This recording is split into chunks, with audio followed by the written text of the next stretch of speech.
This podcast is brought to you by lineupmedia.fm. You know what they say about one bad apple? Well, we've got two. It's American Animals. All your favorite athletes, entertainers, and weirdos are coming to you like you've never heard them before. Join Erik, Bad Apple, and Ian, Uncle Creepy McCall. American Animals. Get some. Episode 28 of American Animals. What's up, motherfuckers? You are hanging out with Erik Apple as well as Ian, Uncle Creepy As McCall. Always. Coming to you from Los Angeles, California. Yes, as always, and we're excited. Well, not again. For today. It's again. a new place. Well, no, I know. So we're always in LA, but we have a new studio we're using. The same studio that I use for my my Story Time with Uncle Creepy show and my other producer, TJ DeSantis. It's nice. I get to spend more time with TJ, which is always nice. And it's one location. So if we can start doing it here, I like the idea. Look, I'm sold on the idea. TJ and I had a wrestling match before you guys got here. We talked about a bunch of stuff. I was skins. You were skins? Shirts on, pants off. Okay, it's a pantless party. I like that. Bottomless party. Yeah. Bottomless dancer. So, yeah, now we're at a new studio. I obviously don't think we're going back on Dash. No, probably not. Sorry, but yeah, no more amazing free content for those guys. Yeah, it's a good scene. It's a good move for us, And now we can just focus on now we're going to focus on video as well. Exactly. So soon, folks, we're going to have a whole video set up. And we'll be able to put it all on YouTube. We as Erik found out that YouTube, we're getting a lot of hits, especially from other people using our content. And not we're mad about it, but they're using our content to talk about MMA news. And if we could get one of those guys to set us up with a good page, then it's more views, more whatever, more money. Well, realistically, our page already exists. Yes, and I have created and I've followed all the rules. Go subscribe, fuckers. I jumped through a whole bunch of hoops, and now I have youtube.com/2AmericanAnimals. Wonderful. Which you would think is easy because on Facebook or Twitter it's not that hard, but on YouTube they don't just give out custom URLs, and I somehow got that. Yeah. So we got it. Now we're negotiating with different people who run real successful YouTube channels to see if they want to run our stuff. Yeah, we got some of those YouTube stars on. Look, that our lawyer seems to represent. Look, I'm good with 1 or 2 million YouTube views a month. I wouldn't mind that. We need more subscribers. We need to get a couple million subscribers. That would be nice. Joe Rogan just hit 1 million this week. Really? That's all he has on there? Which is crazy when you think about. So, we were talking about our attorney. Some of her clients, these girls who blog and talk about makeup, have 4 and 5 million subscribers. It's crazy. I could tell you 20 different little girls who are in their 20s who have 3, 4, 5 million subscribers on YouTube. Oh, and by the way, guys, I will be on the Joe Rogan Experience after my fight, obviously with my co-host here, Erik Apple, and I don't know when. I'll see Joe in New York, and we'll talk about a regular show, or will it be a fight? No, it'll be a regular show. So we'll have our own 3 hours to dick around and talk shit, and I'll get really high. I won't.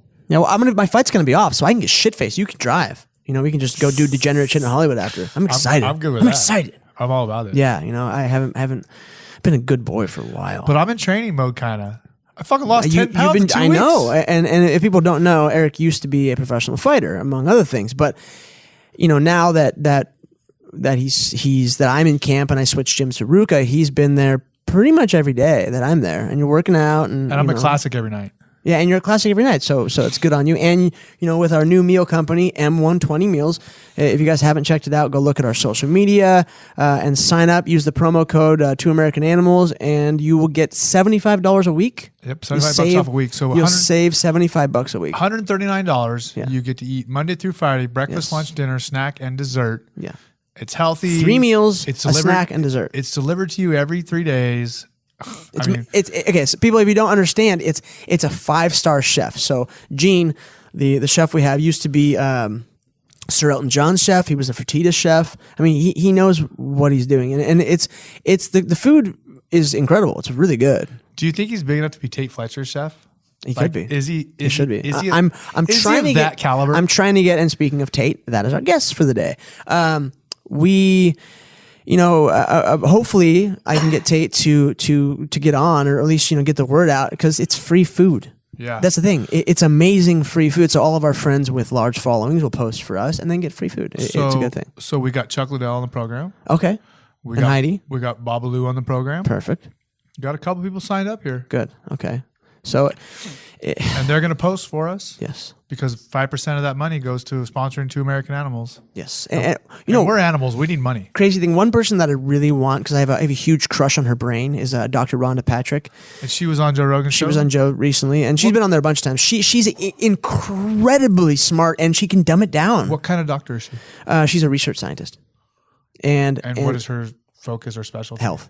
Okay. And she, man, like there's certain things that I understand everything about, a lot of stuff about fitness and about health and about diet, and just hearing her talk, it's every time I learn something new. And because I do fasting, so I will wake up in the morning, and sometimes I do cardio about 3 days a week in the morning before I eat. But people think, okay, I'm fasting, so I'm going to get up, eat some coffee, and work out. And then I'll eat. Then I'll start my eating period, because we should only eat about 10 hours a day. Fasted cardio. Yeah. But no, you put something in your body. Like, oh, it's just black coffee, no sugar, no cream, no nothing. Well, your body still has to digest this. Your liver still has to go through the process. So that window starts the first thing besides water, the first thing you put in your body. And with me, I don't eat after 7 o'clock. So I'm usually, I eat 8 to 9 o'clock in the morning, and then I stop eating by 7. I've got about 5 or 6 meals in between there. I'm starting to cut it down a little bit, but it's really interesting. And I don't want to completely butcher what Rhonda said, but man, the things I learned about what your body goes through when you fast, the things you build, the hormones, and all the good stuff that goes on in your system. So I'm really excited. I've never heard you say, I have such a crush on her brain. I have a crush on her brain. I mean, I was hoping you were going to say titties, ass. No. Her brain is like, dude, she's get a notepad and listen to the most recent one. I will. It's so informative, because she's so fucking smart, man. Yeah. And she gets into the heat shock, and cold shock, and all the different things you can do for your body. Just really good. And it's awesome because she dumbs it down for you. And then also she like everything she does and says isn't like, oh no, go for a run for fucking 6 hours, at full pace. Like, she's like, no, you only need to run for a little bit to release these hormones in your body and do this and have this type of stuff. So it's really cool. You're excited today. Or you're excited about her. I'm just excited in general. I feel good. I'm this far into camp. You're pumped up today. I am, and I am not. I'm sore, of course, but I'm not banged up. No injuries. I'm actually going to get a massage on the way home. But a sensual massage. A sensual massage. Well, what happens is I'll have a man massaging me, and then my girlfriend will do the pleasuring part, like fingers in the butt or jerking me off or whatever it is. It's just at the same time or after? Same time. Or apparently she's going to fist me today. That's what she said. She's making the fisting motion. She's spitting on her hand and then staring at me and just jamming it. It's so scary. TJ, is there a way I can see the time that we're at on that, or no? Okay, I see it.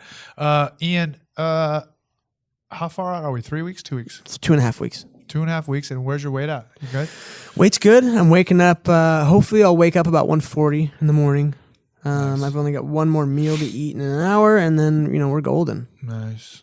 Yeah, the evening's the hardest part, huh?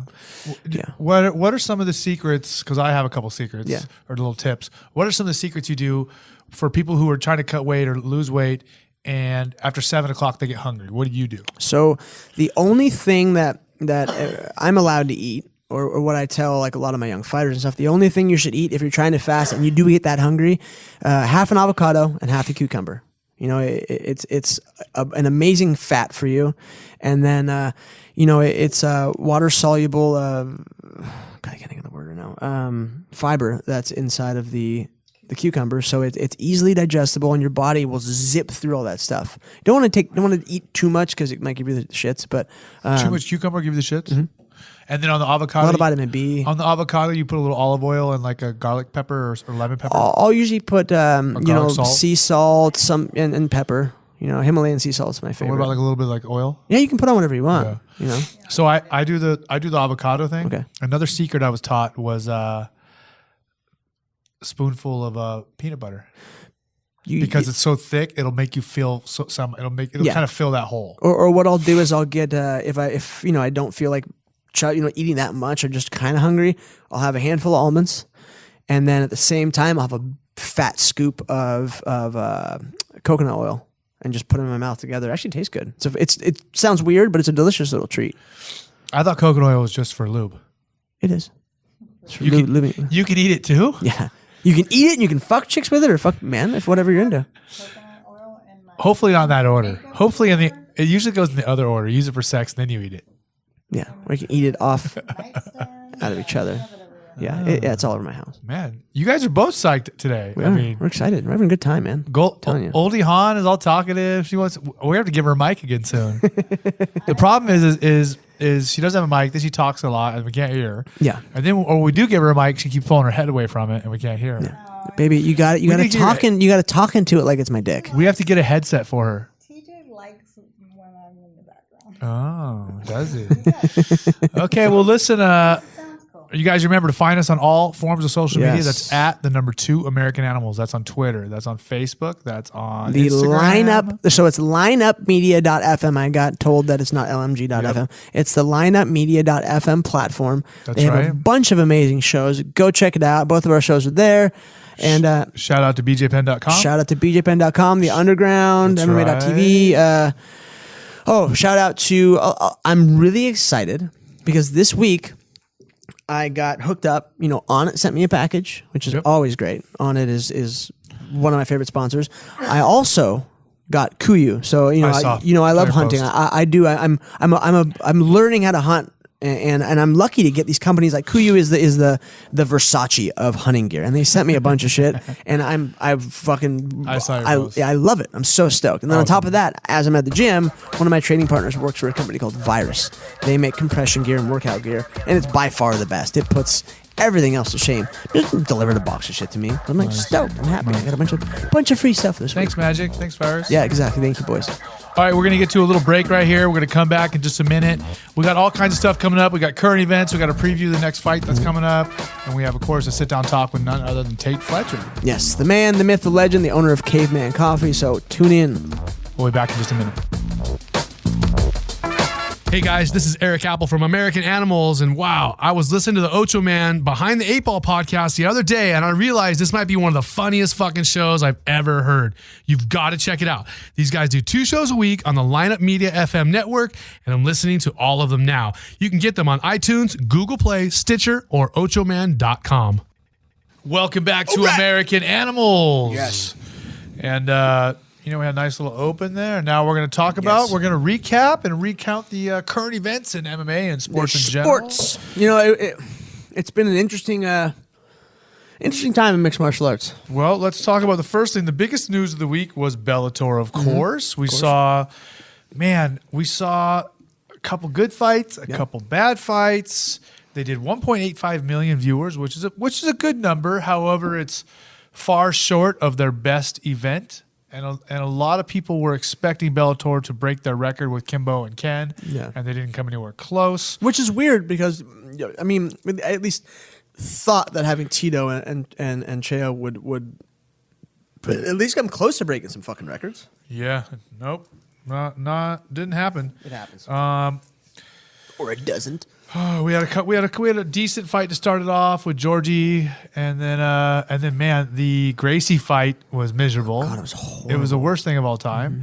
Then we had. I was bummed I didn't get to go. I was supposed to go to Glory with you. I was supposed to go to Bellator with you, but as you folks at home may know, my girlfriend has epilepsy, so she had a bad seizure, and we had to, once someone has a seizure, you really don't do anything for the next 4 or 5 days. Yeah. So that's why I missed it. But I got to watch it at home. I got to have a nice relaxing weekend at home with my girl. Kato, the Japanese guy, and Holic Gracie was miserable. Kato.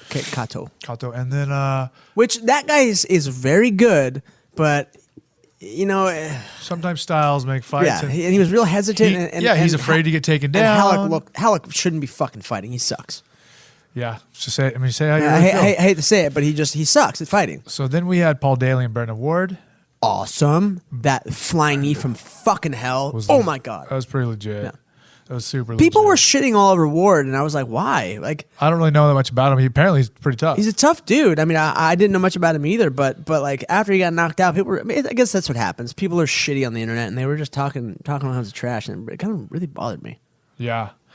And then Chael versus Tito, man, it was interesting. Chael, he had like a pretty good looking Darce there for a minute, right? He did. And it's a good choke of his. He knows how to use it well. He came in not in the best of shape. You can tell. And Tito was even pissed about it that he was a little chubby. He just didn't seem like he gave a fuck to be there. And Tito was he really busted his ass to be in shape and to shut Chael up because Chael had been pissing him off for 20 years. And of course, if people don't understand Chael's whole thing as far as his trash talking, it's all nonsense. Yeah. Like it's all utter nonsense, and you can't fall for it. You gotta laugh. It's all kind of funny. He just says rude shit, but Tito fell for it because they have a past. Tito got pinned by him in college wrestling, and he was angry. I get why he fell for it, but at the same time, man, you can't let the bullshit that flows out of Chael's mouth to bother you. Yeah. So but he got his revenge. To make a long story short, Chael had a choke that looked pretty decent. Mm-hmm. Then Tito reversed position, got a rear naked with the hooks in that was mediocre. Yeah, at best. But again, Chael is not nearly as big and strong as Tito. Not even close. Tito's a big, strong light heavyweight. It's huge. And Tito has a better understanding of submissions than most people know. Yes. He's a better submission artist than people understand. And man, a big, strong guy who knows how to do it, squeezes you the right way. And Chael has a history of tapping and chokes. He does. He has a mental block for being submitted. He seems like always thinks about being submitted, and that's how he loses his fights. He seems like it. So, man, kind of a letdown. But whatever. 1.85 million. I personally had a horrible experience. Bellator gave me tickets that were horrible. I walked out with the peasants. Told Coker and Rich Cho, thanks, but no thanks. Shocking, because I'm sure you just set up a big meeting for them. Yeah, but whatever. Fuck it.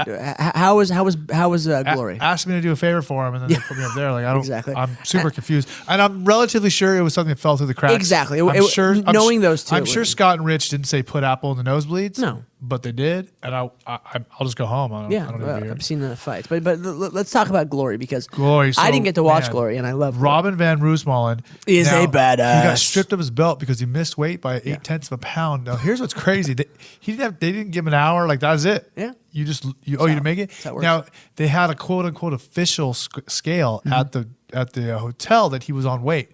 Then he went to the other one, and this one said wasn't the same, and they didn't give him a chance to fix it. He said he could have easily lost more weight. He's not that big of a guy. You see him, especially in person. I mean, because he was the 55-pound champ, and now he's fighting at 45, 46. Yeah, he looks like he can make it. He could. It's not hard. And anyways, if you like watching very good Dutch kickboxing, his is spectacular. He's fucking a stud. He's so good. His attack, good. The way he mixes up punches and kicks, attacks to the body. Mm-hmm. He is so skilled. And I'm gonna tell you, after going to Glory and then watching MMA fights the next night, it looks boring. Looks like barbarians. It does. Like fucking idiots. It's so not technically sound compared to the highest levels of kickboxing.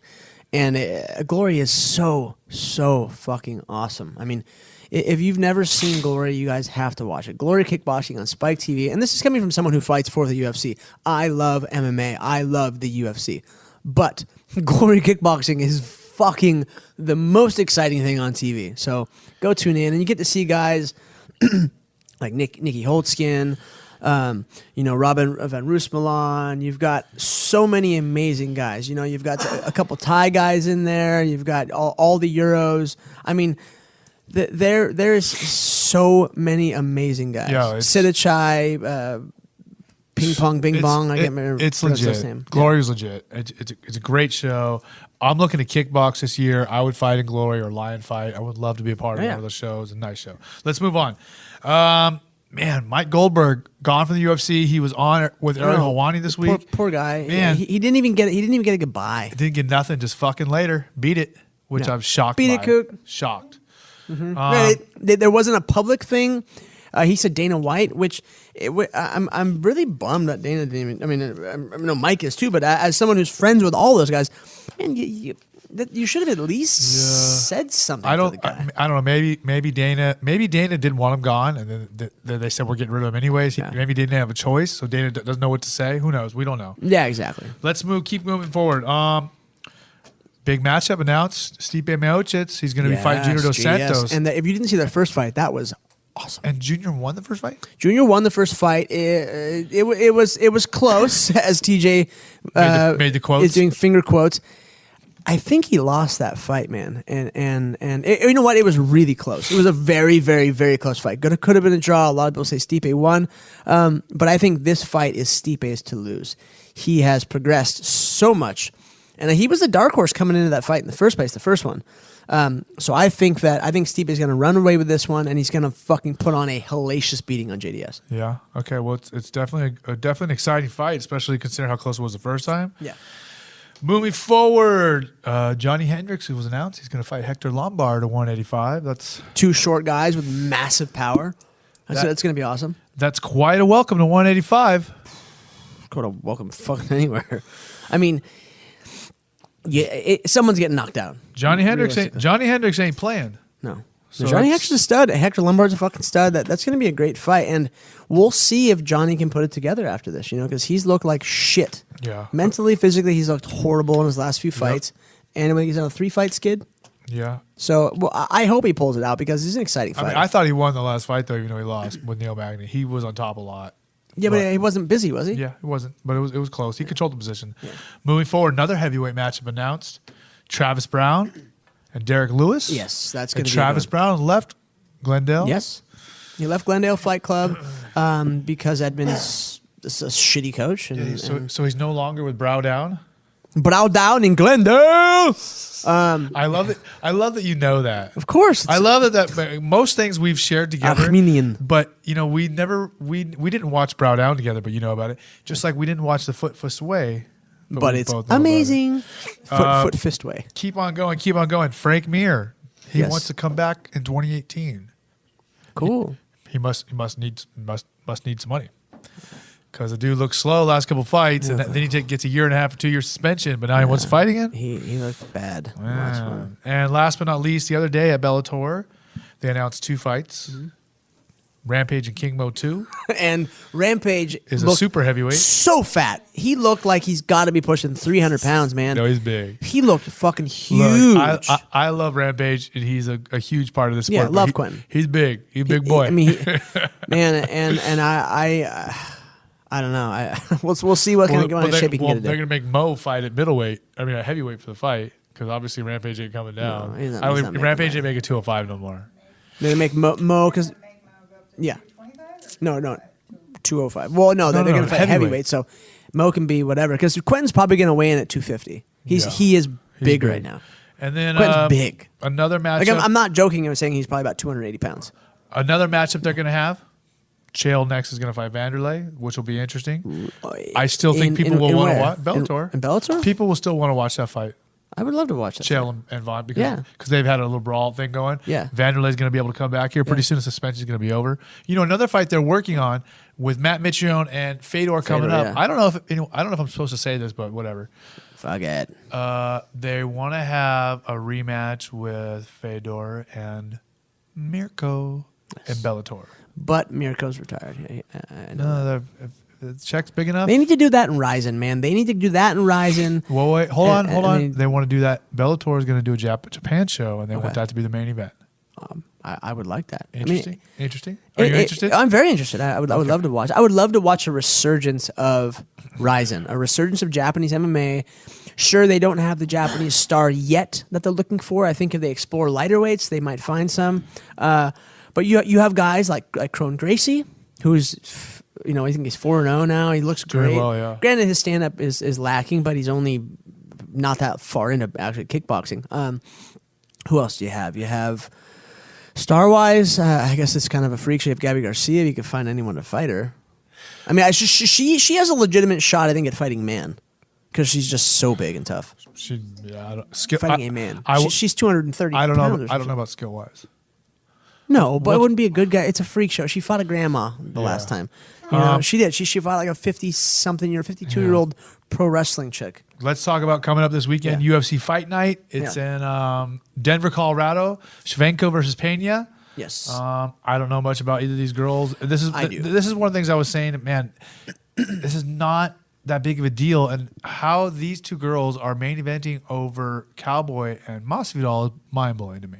Well, what they're trying to do is set up more female fights for the title because Pena, Juliana's a friend of mine, and she is one step away from, I guess, either girl. She's ranked number 2. One step away from getting a title shot. They need a good, valid challenger, and you have the Russian girl, how do you Shevchenko? Valentina Shevchenko. Shevchenko, sure. Multiple-time kickboxing world champ. Great. She just beat Holly Holm, outstruck Holly Holm, so that says a lot.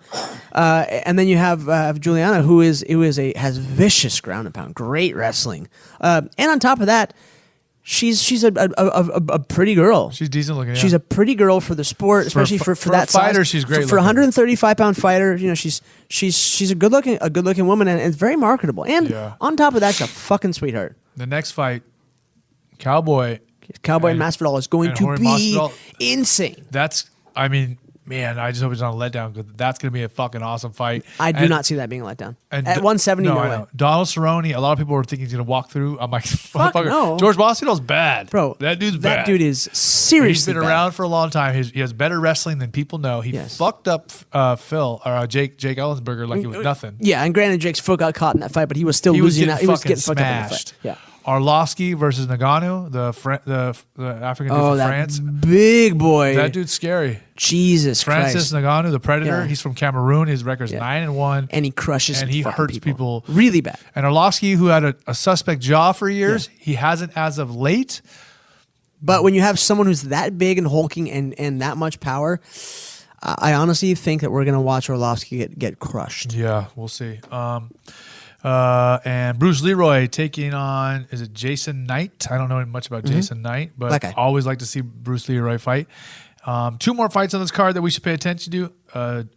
Nate the Great Marquardt taking on Smiling Sam Alvey, the one who's just has his wife in his corner. That is a really good fight for Alvey because we're going to see how legit he is because Marquardt's no joke, man. Marquardt's that's a litmus test. That's a test right there. He's quite the measuring stick. Remember he had a title fight against Anderson. Yeah, and he cut too much weight and looked like shit. But that dude, he could have beat Anderson back then, for sure. Sun Seau and Aljamain Sterling is another interesting fight. 135. I would like to see Aljo's a friend of mine and a super athlete. Very raw, but great wrestler, has good power, great jiu-jitsu. But a Sun Seau is a verified badass. Yeah. So this is another good litmus test to see if Aljo can enter that top 5, Yeah.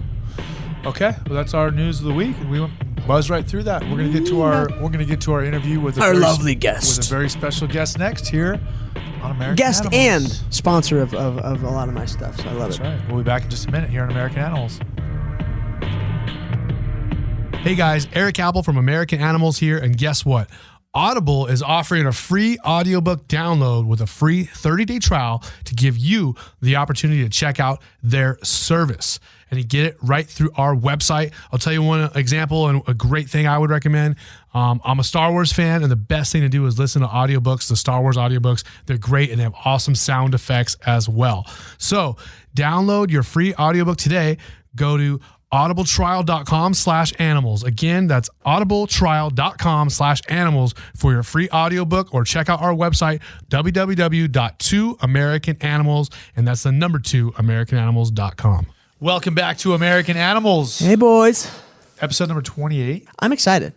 We talked about that today. It's going and it's going. How excited he is. I just gotta get. I'm just fucking happy today for whatever reason. I want whatever he's having. It's not an accident. No, it's just life is good. I purposely got rid of all like the stressful people in my life. Like you had to fire a friend here, had to not talk to this person or this person, and it's just better. It's nice. Just like, especially in camp, I'm like, oh, I don't have to deal with your bullshit. Perfect, makes me happy. But So the guest that you hear today is the one and only Tait Fletcher. How you doing, man? I'm good, man. Thank you for coming. Good to be here. Yeah. Tait, thanks for coming. Thanks for having us. Sorry Yes. we're not in a nice, sit down, comfortable place. This is listen. I'm just impressed with the mic stands. I swear to God, I'm like, this is fucking great. Well, and again, thank you for always sponsoring myself This is awesome. and the shows. Yeah, of course. Before man. you got here, he actually walked you. Oh, you guys got the mics and everything. He did say that actually. I was like, Oh yeah, we're real here. This is fancy. Yeah, you should. I mean, the other studio. Wait, we were I at- saw it. I saw Yeah, it. We Dash. were over there. Yeah, it's The cool. Flood. Man. Which one? The Flood next door. Oh no! I'm saying the other studio at Dash Radio. Oh. It's the one that we're currently. I'm guessing we're leaving. Did you guys break up? Was that hard? Yeah, I mean, they're falling apart, and it's just a really nice studio, you know. So it'd be great to just, you know, we're gonna keep doing everything here. I want to eventually, you know, get something going a little more south. is But awesome. but I'll have the mobile unit just like the one we're using because people you didn't know, TJ DeSantis's whole studio flooded. So we're in another room dealing with some stuff, but at least we're here. It's been raining in California. So God. my studio is in a burlap bag, and it's got 3 microphones, and then Yeah. I've got little portable stands and a Zoom recorder.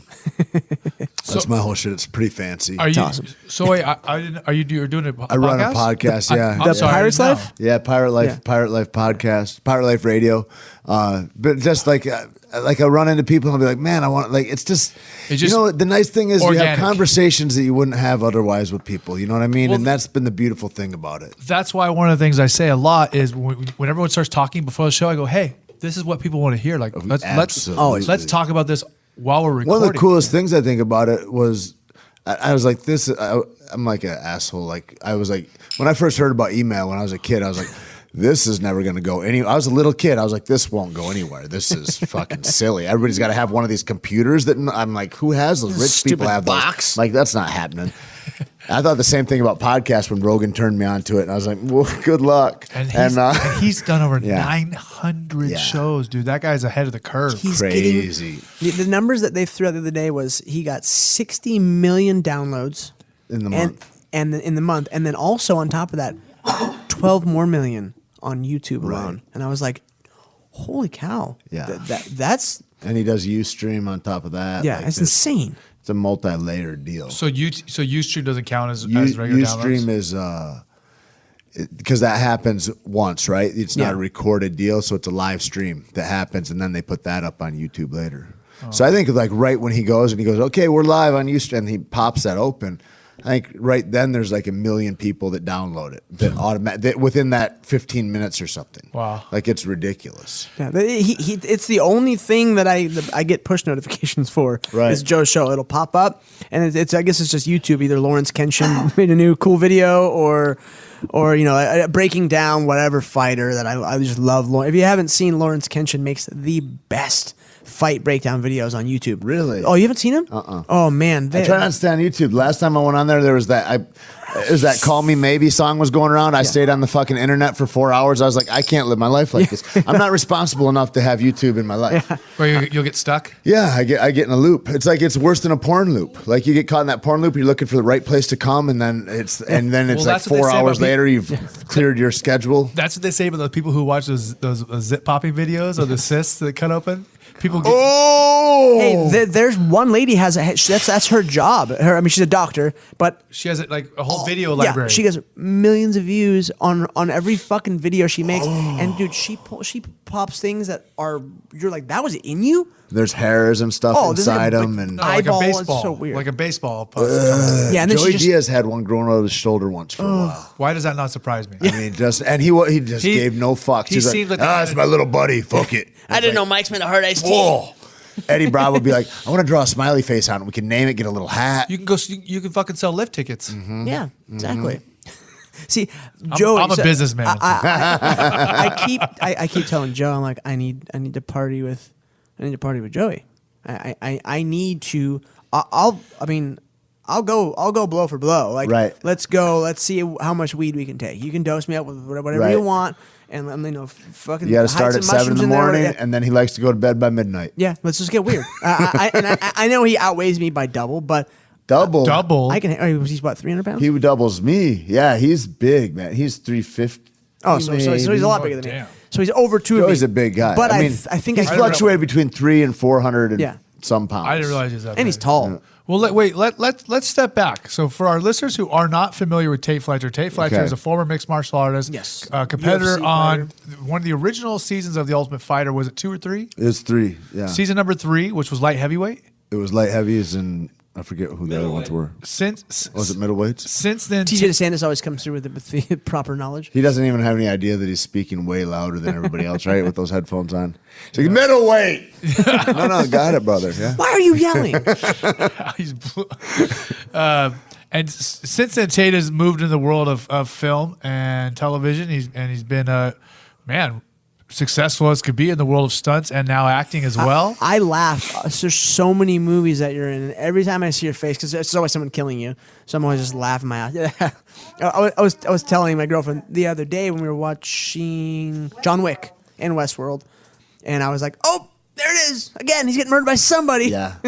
Westworld, like, at least I got to kill myself. We have another friend that does stunts. He always does for Vin Diesel. Who's that? Aaron, what's Aaron's?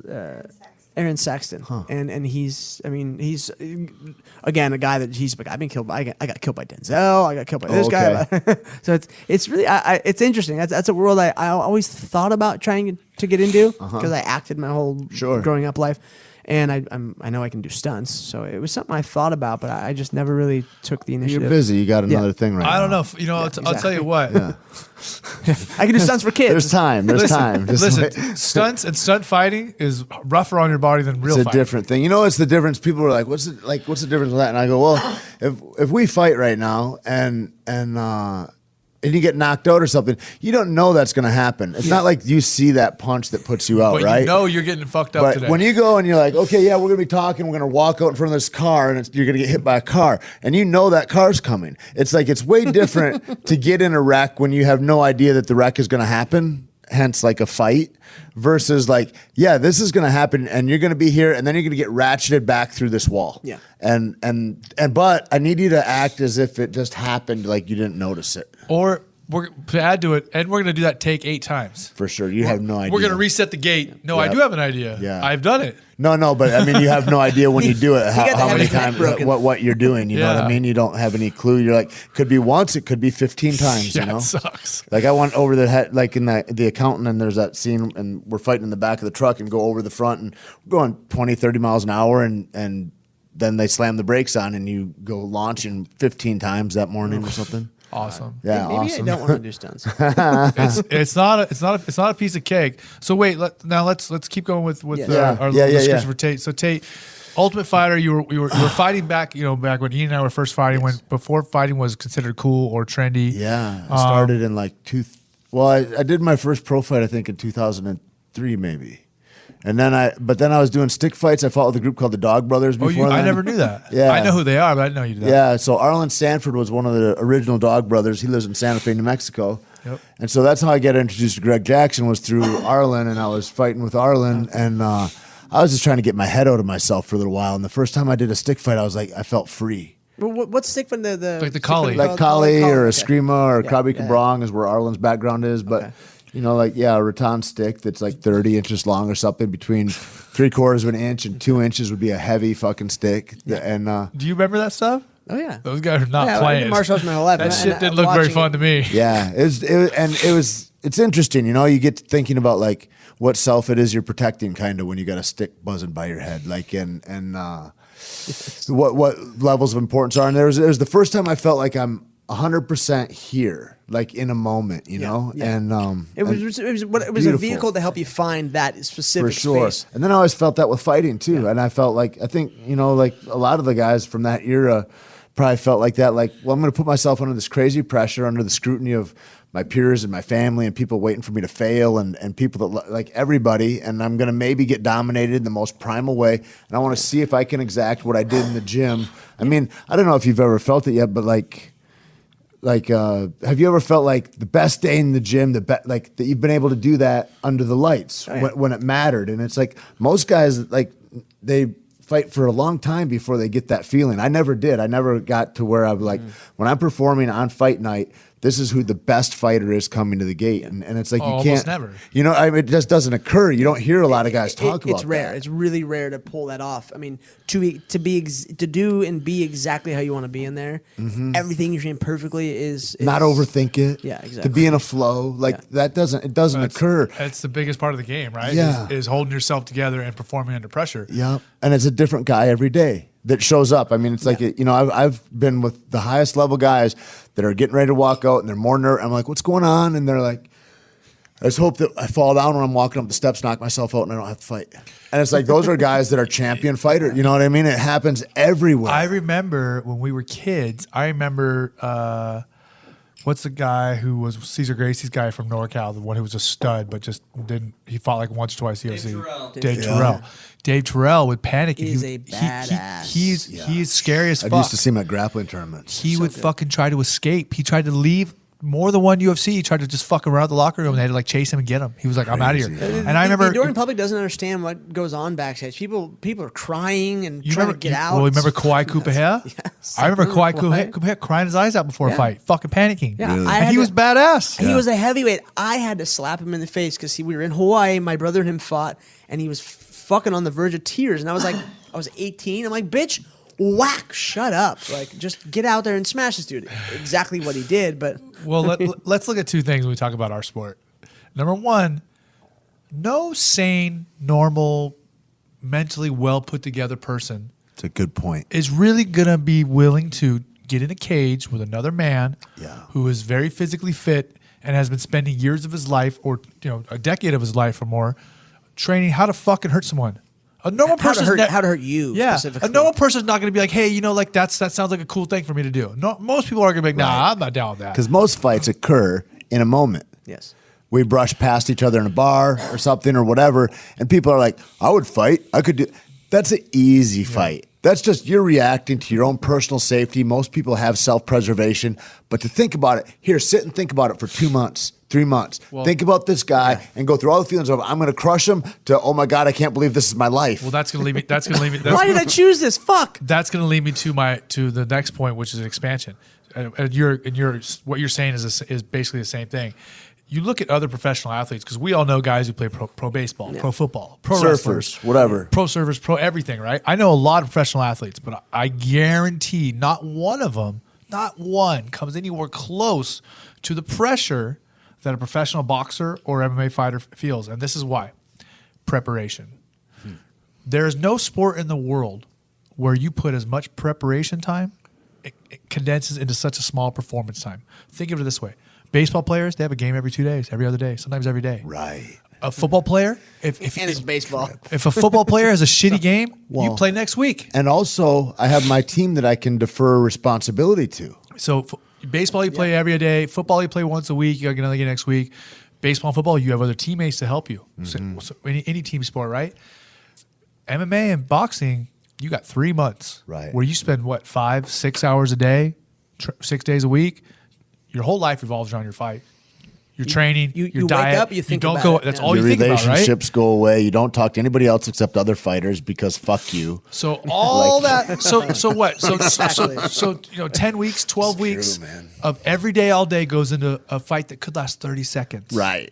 Well, that's what I thought too. Like it's a lot of pressure in grappling tournaments too. I'm like. I remember the first time I got really hung up on the first guy kind of took it as a buy almost. I was like, this will be great. And this is the guy I'm looking at. And then I lost that first match. And I was like, there's only the one match. And like even to get your head right for even just simple shit like that.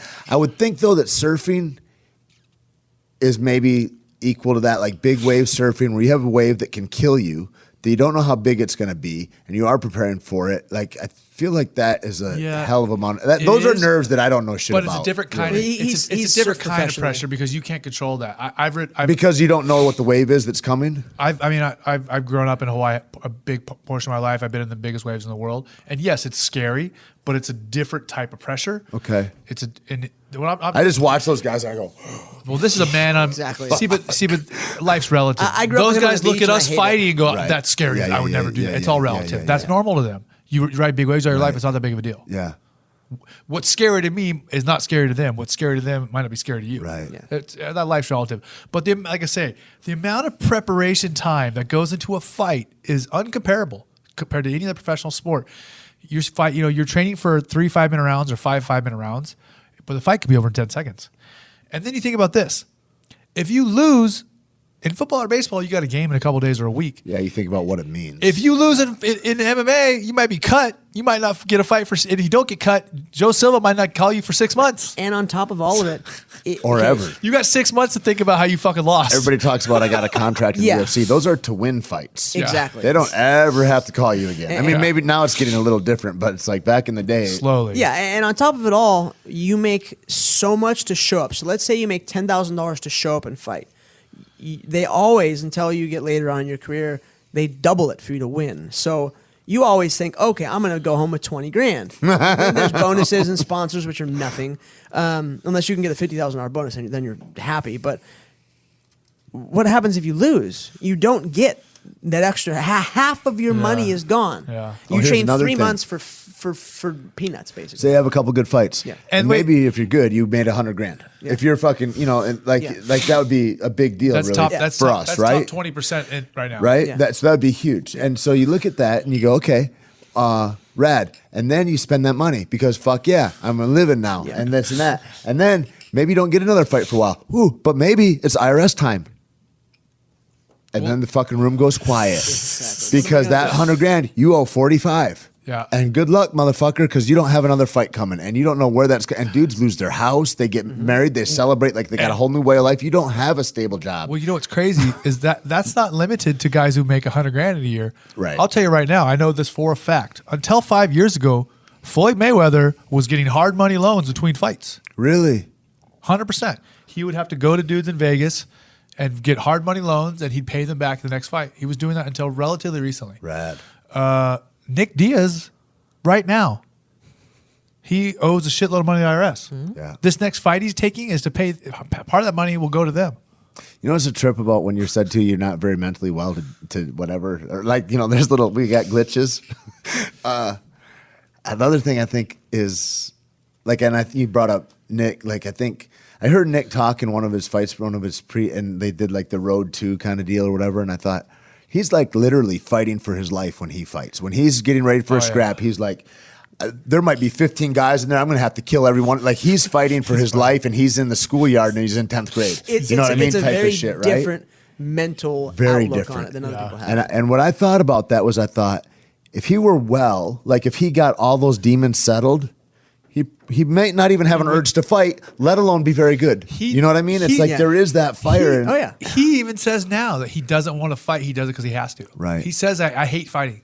He says he hates it. Yeah, he'd rather be doing triathlons this whole time, Tait, real Rad. quick, Yeah.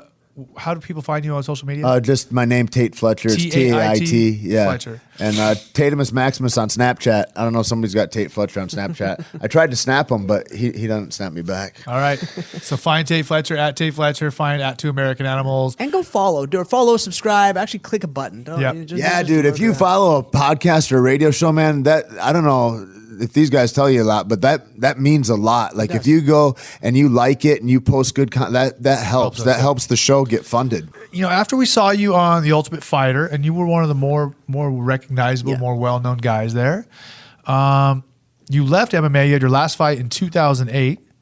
Another King of the Cage fight. You like? No, it was an 8 or 9. Anyway, yeah. July 12th. Yeah, I went back. That's when like I started looking at it. Then I'm like, that's when you start going backwards, right? And that's when you see like Evander Holyfield. Eventually, he'll fight in the fairgrounds or whatever. And you're like, and I guess what I'd seen on the show was kind of where it all went. Dana had a big talk, and I looked at that and I thought, the guys that I see that are there all the time are John McCarthy, are like Rochelle or whoever the ring girls were at the time. Like it's like.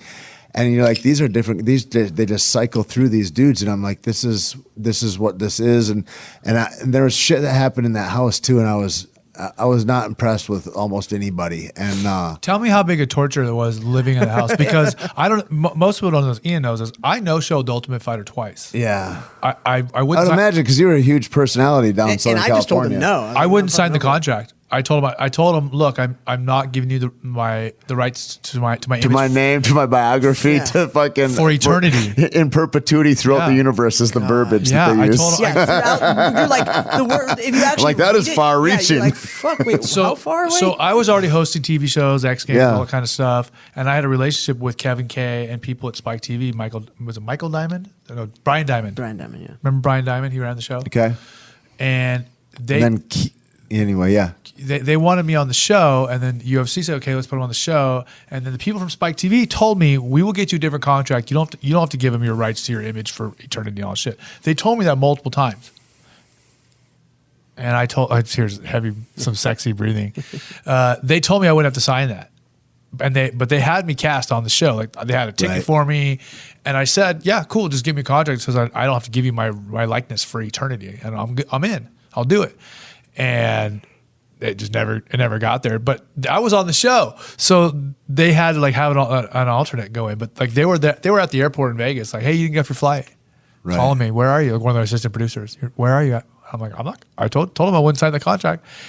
It happened a second time. They told me they'd get me a different deal, and and just never. I don't know if they were just trying to bait and switch me or what, but it never happened. So Craig Pelagian, that's the guy's name. Yeah. So they weren't too happy with me, but that was the biggest thing for me. I was like, "Fuck, I don't know if I can be in that house." Like that's the worst part.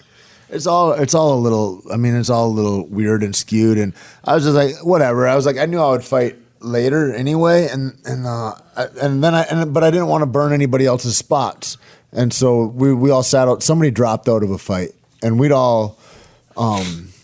So there's three of us waiting to go back in, and they go, "Hey, do you want to go do this?" And I knew they're like, "We're going to see you, then we're going to see him, we're going to see him." I said, "Cool." And I said to these guys, I was like, "Hey, you guys really want to do this? Because I'm fucking done." I mean, we've been living in another house for like 3 or 4 weeks by then. So right? back then, you had to actually leave the house. So we left. If you lost the fight, gone. you were out. Yeah, you had to leave. And so they brought us back, and I said, "I've just fucking whatever." And it's kind of like one of those things. I think after you get amped up for a fight, and then you get down, like there's a lot of emotions that go on. And I said, "You want to go?" I'm ready to scrap this dude, but like if you guys want to do this, they didn't want to go all the way with this. This is your time, and they're like, "Yes, absolutely, yes, absolutely." I go, "Cool." So I took myself out of it, and then they didn't go either. And then it was a thing. So how long were you in the actual house, the fight house? I think 6 weeks. I don't know. It's been Out a of while. what, like a 12-week show or Something 13 like week? that. Yeah. So, it's so long to be locked in a place. I mean, granted, I turned down the season they wanted me on, but I got I went out for the first season. Like when Chuck was coaching, Right. and we just ended up. you did? Chuck and Randy. What weights? I thought it was like No. 155. We did. Oh, you went out and hung out. Me and Antonio went and took over Chuck's condo. Right, 'cause got it. He started hanging out with Mandy or Willa Ford, so he was in her place. God, I forgot about So that. we literally just turned his condo into a crazy how long ago den that of, was. of awesome horrible things. So It was utter nonsense. But that How's Antonio? he's doing good. I talked to him the other day. He took over the pit in Slow. Okay. It's his gym Yep. now, so he's coaching and teaching and And Hackelman's in Vegas or something? No, Hackelman's it's south in Paso Robles. Okay. So so he's down here. By the way, we'll we'll get get Chuck's now in Calabasas. Right. Hack is still in the same place in Paso, and then Antonio took over the gym that's right next to the school. Cool. in college. We'll get back on track, but Yeah. just real quick, have you seen Hackelman's Twitter these days? Oh, yeah. No. Oh, he's fucking brutal, dude. Oh, dude. He's you should go on Twitter just to look at Hackelman's. Really? It's fucking hilarious. The shit he says. He's out of control. He He doesn't give a fuck, Yeah. dude. He's got what you'd call a loose mind. And he doesn't mind sharing it. Yeah, try being there from 18 or 19 to now, and Yeah. like I was the younger brother of the group. I was the kid, and God, that old man's fucking crazy. He's I love him awesome. so much, and he's He's a wild man. He's a just real wild man. crazy and Yep. so funny, and he's just such a good dude and so caring. And now I think in his old age, he's starting to kind of wind down and not like. He doesn't want to corner fighters. I bet. No. I like make him cry. He's like Yeah. he's an emotional dude. Like he doesn't like, he dealt with it for so long that I think he just teaches kids. When I was martial arts. fighting, I didn't even think fighting was violent. let's jump back on. Like I was just like this isn't even a like and the people one's look at you dying. like you're crazy, and then It's all relative. And then I moved away from it for a couple years. I didn't go to the gym for like 2 years because I was so fucking. I was like, I got that it. I like had a huge craving to fucking every time I went, I wanted to put gloves on. But I'd really moved into film, and I was like, I knew I needed to move strongly into that area or to be in both spots. I was gonna fucking burn out both spots, and But fuck, man, it's a craving inside that I had to go away from for a while. And then when I went back and I looked and I watched guys spar, I'm like, this is dangerous, you guys. Like, this is really. Well, let's finish the Ultimate Fighter stuff. Yeah. So when you left the house, did you guys went and lived in a different condo? Yeah, in Green Acres or somewhere. Green. But you weren't. But were you? But were you? But you weren't trapped there anymore. You could do whatever the fuck you want.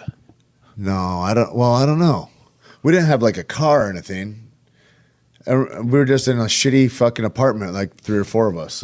And you were just hang out, watch TV all day. Yeah, like video games, TV. You guys could have left if you wanted to, but you I guess I don't really recall. I don't remember going to the gym ever. Like, I mean, we didn't go to the gym the whole time in the house. We didn't go to the gym. We trained like 3 days. So Ken Shamrock was my coach, right? And we trained like three or 4 days. Like it was weird as fuck. Well, and then Tito, I always had a feeling about Tito. I was like, the dude's self-obsessed, this and that. Man, that fucker. He's a good coach. He showed up for those guys, and I was just like, I was jealous and in awe. And I was like, that is a fucking gentleman right there. Yeah. Like he gave to those guys in such a beautiful way. It was like awe-inspiring to watch. I was like, fuck, that's rad. Tito and I don't get along at all, but I will say he seems like a great coach. Yeah, I only know him from a distance like that and to high five him here and there. But So what do you mean you guys didn't train? Yeah, because Ken was how trying does that to work? Ken was trying to make his I don't know what he's trying to do, but I know he brought Mikey Burnett out for a minute and but not to the gym, but he was just out with him. He's trying because I'd hear shit from different people afterwards, like, oh yeah, he was out at the casino with like guy doormen and stuff that I knew.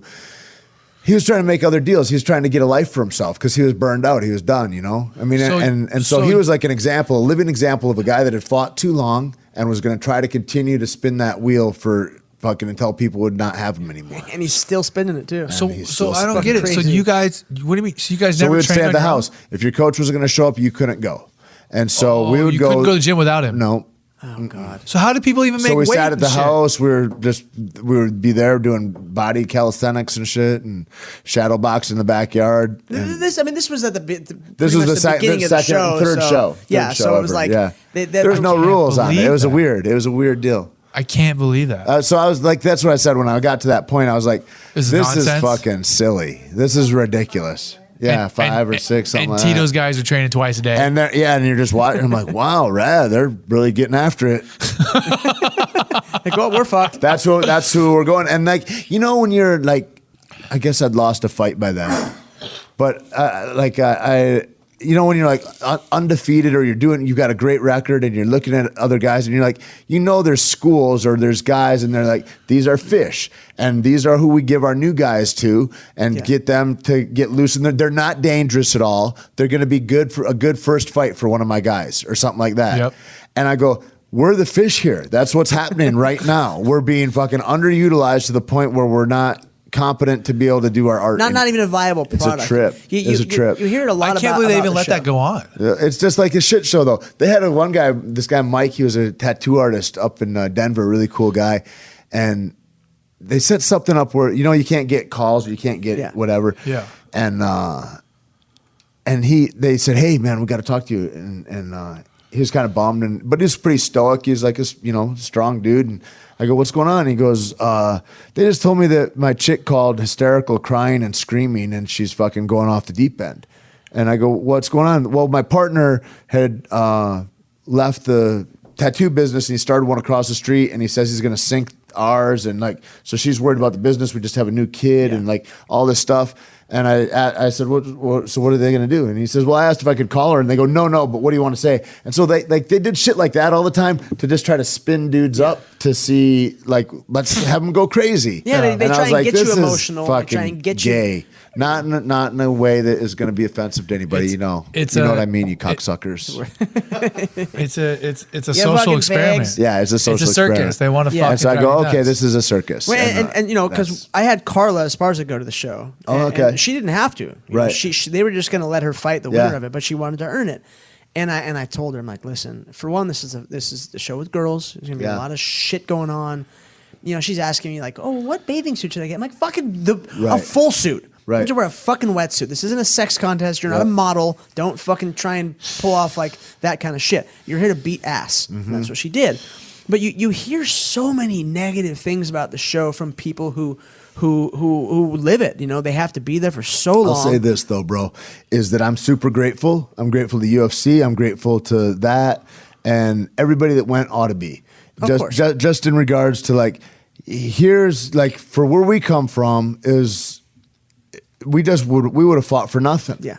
Like we just wanted to do it. We wanted to see what this was like and have somebody to compete against. And if you had somebody to compete against that was within 30 pounds of your weight, you were happy. Yeah. You know, I mean, there was a dude I fought, he was 280 and fucking then I'm getting told by the promoter, yeah, he's got like I think it was Chris Cordero maybe, and he's shocker. Yeah. And he goes it's a name only 4 guys know, and Eric's over here like, yeah, right. Chris Cordero. But you know what I mean? And he's like, yeah, no, he's going to make 205 though. I go, there's zero possibility of that. Like He's a super heavyweight. He's not even a heavyweight. I weighed 215 when he said I could stop cutting weight. And I was like, that doesn't mean anything. Like, yeah, he's like, go ahead and put some weight on. I'm like, we're 4 days out. Yeah, exactly. Anyways. I'm going to put on 60 pounds of muscle. Yeah, right? So that's utilizable, that I'll have speed. Yeah, so my cardio will be fine. But that thing is like, it's a different world now, and then at that time, dude, it was a beautiful thing, and it was a privilege to be able to do something like that, and I think that in the way too, when guys go now, it's like, you know, it's a different world, and you got to do whatever you can to make yourself a household name. You got to do whatever you can to. Really justify the paydays at the end. And I look at paydays and I look at, you know, you're talking about Floyd or whomever, and like you look at these guys that make $90 million in a boxing fight, you know, and that's crazy. Floyd made closer to 300 when he fought Manny. Really? 300. So you get, say you got $100 million He in made purses. 300 that year total, I think. No, he made 300 for that one fight. Say even for that, you know, because Manny made 90 also or whatever. He made a lot. And then they get like $1 off of every beer that gets sold in the arena. They got crazy deals that go on that they can work because they're the guy bringing the show. Yeah. And so then they got another 10 fights on that card. So they're paying, I don't know, $200 million. Say it's $100 million for everybody. You look at a UFC fight. You look at a guy like Conor McGregor, and you go, okay, he gets $2 million or something like that. And then you look at the next guy he fights, $500,000. Then you look at the next fight, maybe both those guys make $100 cumulatively. So you're looking at less than like $3 or $4 million for the whole show. But it's a UFC event where people watch the whole thing, and it costs just as much as a pay-per-view boxing. And what in the actual fuck is going on then? Where's that other $300 million? And like the thing is like when they're posturing to sell the UFC, you can sell it for $4 billion because if you're saving yourself tens of millions of dollars on every fight because you're burning people on purses, well, then you can show that your value at the end of the rate. When you get a P&L, you go, oh fuck, this company is in the positive times $1 million. Awesome, it is worth $4 billion. And so they position themselves by fucking these guys over in this kind of way. I mean, and I use fucking over relatively because a lot of us would have been just shopping or boxing the shelves at Walmart or whatever the fuck we were doing, or you know, it gave a lot of us lives. A lot of more. There'd be a lot more angry personal trainers out there. Frank and Lorenzo, those guys are smart motherfuckers because we all know this shit ain't worth $4 billion. No, they got way more than it's worth. And I'll tell you right now, the banks and WME are already tripping. Well, I can't imagine. If you didn't know this fun fact, their operating costs went up 12 times. Interesting. So they're just to run the business, they got to make 12 times the money that they were making before just to pay off that debt. So that's why you got to think, you know, they got rid of guys like Matt Hughes, Chuck Liddell. I think they fired a total of 100 people. Which I think is a goddamn shame. You know, like those guys, they were on. They got rid of entire offices. Like they got an entire Canada team gone. Yeah, Canada's all Asia gone. Is that right? Like whole wings. Like those 40 people, get rid of them. I really think that's a huge reason why the Conor McGregor Mayweather fight will happen, because you know, as I know, that fight itself will make a fucking $1 billion. Sure. So then you paid off half your loan. You borrowed $2 billion. Oh yeah. You borrowed $2 billion. Okay, that's what they had to get to buy it. And even if they make $500 million and they pay out, Conor ends up making say 50. Floyd makes 100 or whatever. Can you imagine? $50 million. And then you know what Connor needs to do after that? Give everyone the finger, only come back for Nate Diaz, and then just fuck off. You know what I thought was such a G about him, man? I was like not really on the Connor train for a long time. Which is understandable. I think he's a nice guy, but I thought it was just like a dude that was just talking. But then I'm like, he started clicking dudes' lights out, and I was just like, this is fucking kind of real. Crazy. And then the realest thing I heard was when he said, "Deuces, thanks for the money, I'm out." Yeah. And then 20 minutes later, Nate sends a thing that's like, "I guess I retire too."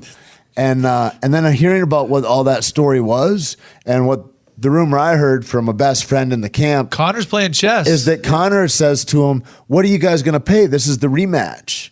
And he goes, "We're going to give him 5 again. And you're going to get $1 million or $2 million or whatever he was getting." He's like, "That's bullshit. I lost to him. I can't fucking make more than him. That's ridiculous." And he go, "You got to pay him equal or more." And they go, "No, we're not going to." He goes, "Then I quit." And that's good on Connor. And he stood up good. And that's why I'm like, I was dead. I'll be a fan forever because of that. Like, just on that story, I'm like, God damn, that's a G right there. That it's going, you know what? Either everybody comes up or fuck you. This isn't righteous. Yeah, he raises the ceiling. I was like, everybody. that's fucking cool, man. And you got to think his shirt. When I was in Ireland, pretty much every single Irish person said they were sick of Conor McGregor because he's obnoxious. But I look at it this way. He's a genius. He is. He has this whole genius level thing going, and like a Van Gogh or any other genius in his line, he's gone fucking crazy because he gets the attention, he has the money, he's earning it, and it's working. Sure, he can come off fucking obnoxious. Yeah, but check it out, Ireland. Just pump the brakes on all that because you had the little Shamrock guy.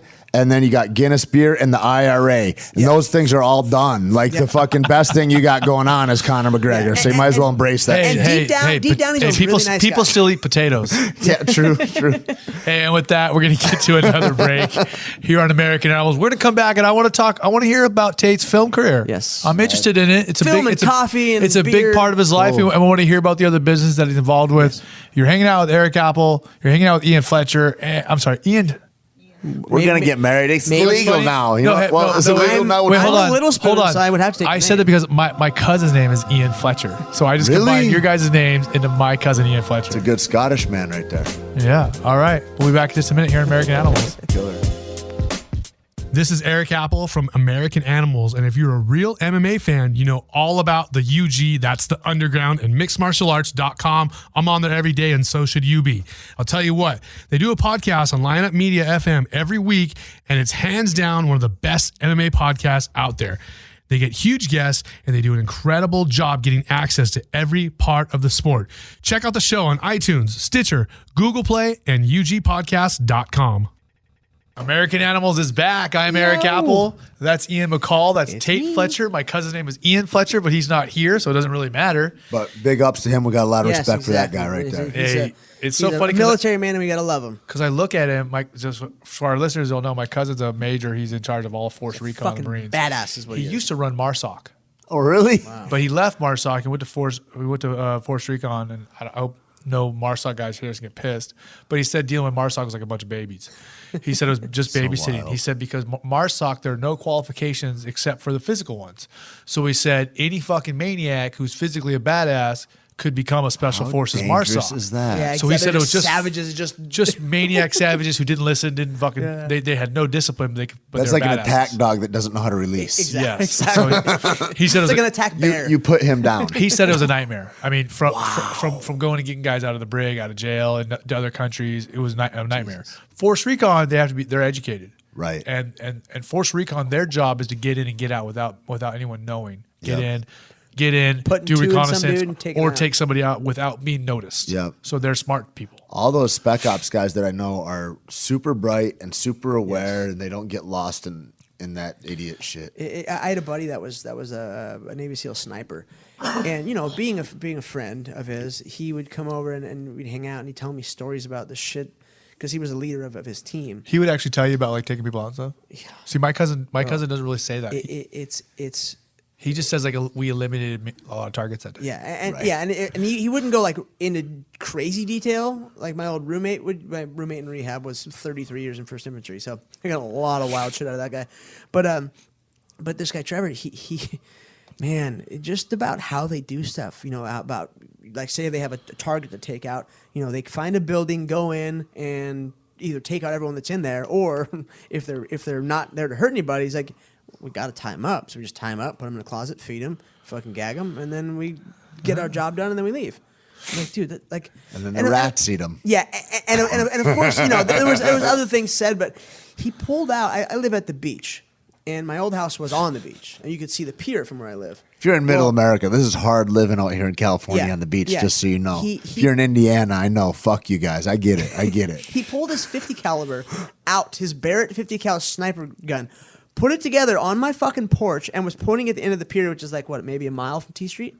He didn't shoot it. No. Oh God. No. The loaded clip was sitting next to the fucking gun, and he's pointing it at people at the end of the pier, going, "Bro, check this out." And I'm looking, just going, oh my God, so what would happen if you shot that guy? They'd go right in half. And he's like, dude, it would just No, be a 50 cal, they say it doesn't even have to hit people. Just eviscerate. It gets close enough to you with the concussion. Yeah. The size of the slug and how fast it's traveling. The air can rip you open. It'll rip your when face it goes off. by you. No, just the air. That's what I heard. No. As it displaces the air. As I heard. Yeah. Well, the bullet itself is, if you don't understand how big 4 or the slug 5 is, inches long or something. Well, let's get back. We're the worst. You guys are the worst. Yeah, but You're doing bad today. Or fucking are we podcast. the You're doing bad best? today. Get off topic. We're talking about Tait. Tait's the Okay. guest. Yes. So Tait, I want to talk about let's take us back to the beginning. Yes.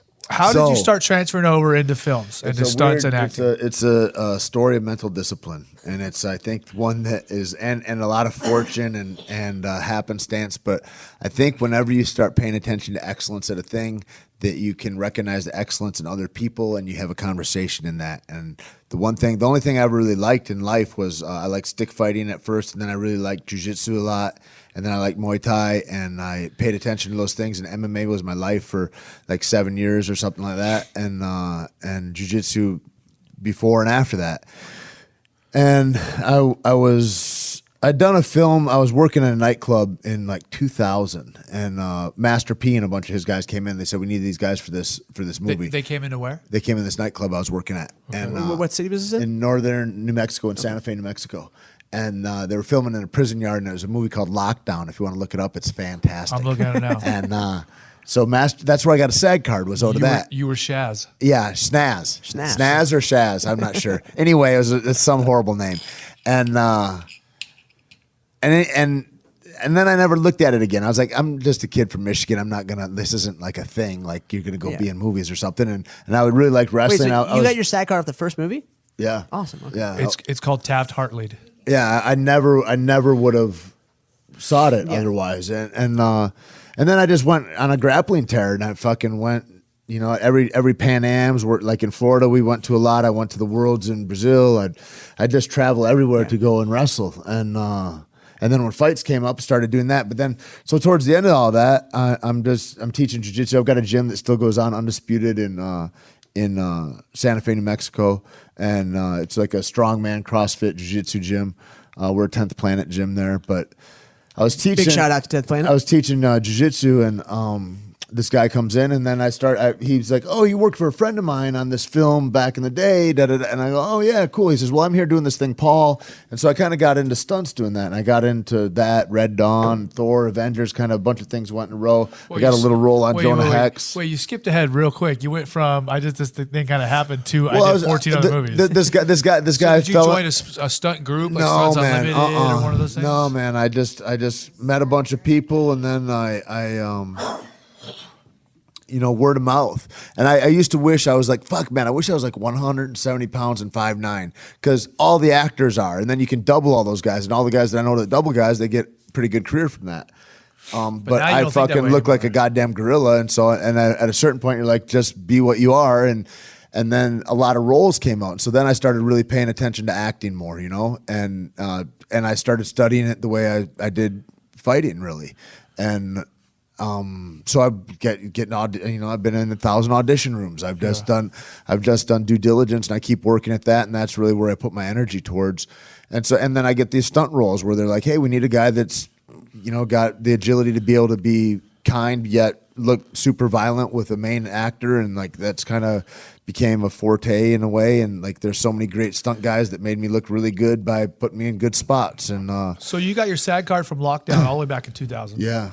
Now, when you go to do stunts, did you have to get a different card? For No, stunts? it's all SAG card. Like stunt guys get paid more than actors. Yeah. I'm aware of that. Yeah. But I thought it's two different Same deal. guilds. I thought there's The stunt guys. guild. The stunt guys wish that it were, because SAG doesn't help any. SAG is like it's a guild. It's not even. It's not a union, and it just doesn't really. It's not helpful really to anybody there because it's owned by the producers. And No, I'm a SAG member, brother. Yeah, I know. I've seen your work, but like all our stuff, especially the new media, and this is a whole different topic, but it gets degraded through Netflix and through all that. Like you don't, you make about a third or not making as half much. the money because there's no residuals left anymore.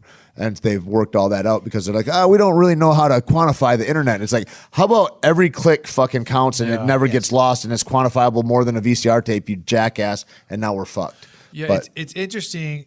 that's a whole other story. With as Whole other many, story. I mean, I'm looking at 38 film credits here, Mm-hmm. and I don't know how many stunt credits, but have you yet to figure out the exact payment deal with Residuals?